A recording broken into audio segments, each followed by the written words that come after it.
Hello friends, review and reaction ചാനലിലെ അടുത്തൊരു വീഡിയോയിലേക്ക് എല്ലാവർക്കും സ്വാഗതം. അപ്പോൾ ഞാൻ ഇന്നൊരു വീഡിയോ ഇട്ടിട്ടുണ്ടായിരുന്നു. നമ്മുടെ ലോക്കയുടെ ട്രെയിലർ റിയാക്ട് ചെയ്യുന്ന ഒരു വീഡിയോ കഴിഞ്ഞ് അപ്ലോഡ് ചെയ്തിട്ടുണ്ടായിരുന്നു. അത് കഴിഞ്ഞിട്ടാണ് ഞാൻ ബൾട്ടി സിനിമ ഷോയ്ക്ക് പോയി വന്നിപ്പോൾ ഒന്ന് കണ്ട് വന്നുള്ളൂ. അപ്പൊ തന്നെ വന്നൊരു മൂഡിൽ തന്നെ നമ്മൾ റിവ്യൂ പറയാന്ന് വെച്ചിട്ടാണ് അപ്പൊ തന്നെ വീഡിയോ ആക്കുന്നത്. അല്ലെങ്കിൽ ഞാൻ ഒരു ദിവസം റെസ്റ്റ് രാത്രി കഴിഞ്ഞിട്ട് പിറ്റേ ദിവസം റിവ്യൂ പറയുള്ളൂ എന്തായാലും. അപ്പോ പടം എങ്ങനെയാണെന്ന് പറയുന്നതിന് മുമ്പ് പടത്തിൽ അഭിനയിച്ചത് കാസ്റ്റ് ഷൈനികം, ശാന്തുല വാഗരാജ്, പിന്നെ ബാക്കി രണ്ട് പിള്ളേർ അവരുടെ പേര് കറക്റ്റല്ല. അവര് കൊള്ളായിരുന്നു. ഷൈനികം കൊള്ളായിരുന്നു, ശാന്തു വാഗരാജ് കൊള്ളായിരുന്നു.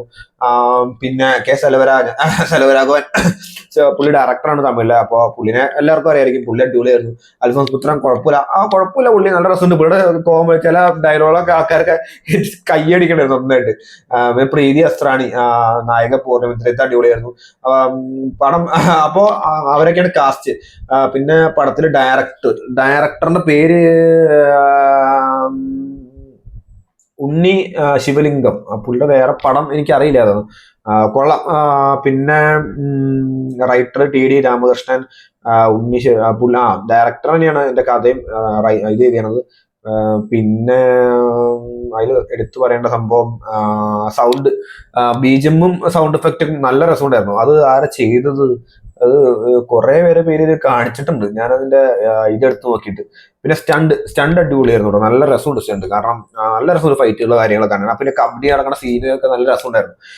ബിക്കി എന്ന് പറഞ്ഞ ആളുടെ പേര് എഴുതിയാണ് സ്റ്റണ്ട് ഡയറക്ടർ. പുള്ളിയും കൊള്ളായിരുന്നു. മ്യൂസിക് ഡിപ്പാർട്ട്മെന്റ് സച്ചിനൻ, music producer and music supervisor. Okay okay okay okay. അപ്പോൾ പടം എങ്ങനെയാണെന്ന് പറയുകയാണെങ്കിൽ പടം കുഴപ്പമില്ല, ഒരു ആവറേജ് പടം എന്നാണ് എനിക്ക് തോന്നിയത്. കാരണം ഫസ്റ്റ് ഹാഫ് നല്ല രസമുണ്ട് പടം. കാരണം ഫസ്റ്റ് ഹാഫ് ഇങ്ങനെ പോണത് അറിയില്ല നമ്മൾ. കാരണം ഒരു മണിക്കൂറും ഒരു 20 മിനിറ്റും കണ്ടാണ് ഫസ്റ്റ് ഹാഫ് ഇങ്ങനെ നമ്മൾ ഇന്റർവെൽ എത്തണം ശരിക്കും പറഞ്ഞാൽ അറിയില്ല. കുറച്ച് കബഡി കളികളും പിന്നെ അതിന്റെ കൂടെ നടക്കുന്ന സംഭവവും ഫൈറ്റും എല്ലാം അടിപൊളിയായിരുന്നു. നല്ല രസമുണ്ട് ഫസ്റ്റ് ഹാഫ്. പിന്നെ സെക്കൻഡ് ഹാഫ് വന്ന സമയത്ത് നമുക്ക് ആദ്യം കുറച്ച് നേരം ഒത്തിരി ലാഗടിക്കും. പടം ലാഗടിക്കണമെന്ന് തോന്നി എനിക്ക്, എൻ്റെ ഒരു അഭിപ്രായം കേട്ടോ.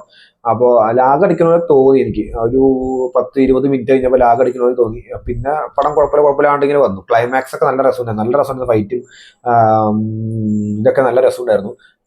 പിന്നെ പിന്നെ അതിൽ വേറെ കാര്യം, പിന്നെ നമ്മുടെ ഇതിന്റെ അവസാനം എൻഡിങ് കൊണ്ട് നിർത്തിയത് അടുത്തൊരു പാർട്ടിലേക്കുള്ള രീതിയിലാണ് എൻഡിങ് കൊണ്ട് നിർത്തിയത്. എന്തായാലും നല്ല രസമുണ്ടായിരുന്നു. അത് ആ സീൻ നല്ല സീനായിരുന്നു ക്ലൈമാക്സിലെ. പിന്നെ ക്ലൈമാക്സിലെ ഫൈറ്റ് സീനൊക്കെ അടിപൊളിയായിരുന്നു. ഇന്റർവ്യൂവിൽ ഒരു അടിപൊളി ഫൈറ്റ് സീൻ ഉണ്ട്. പിന്നെ കബഡി കളിയും കാര്യങ്ങളൊക്കെ നല്ലതായിരുന്നു. ഓവറായിട്ടുള്ള അങ്ങനെ കാര്യങ്ങളൊന്നും ഉണ്ടായിരുന്നില്ല. പടം മൊത്തത്തിൽ എനിക്കൊരു ആവറേജ് ആയിട്ടാണ് ഫീൽ ചെയ്തത്. അപ്പൊ ഇനി എൻ്റെ ഒരു അഭിപ്രായമാണ്. ഇനിയിപ്പോ നിങ്ങളുടെ അഭിപ്രായം കണ്ടിട്ട് നിങ്ങൾ കമന്റിൽ പറയാം. അപ്പോൾ എല്ലാവർക്കും ബൈ.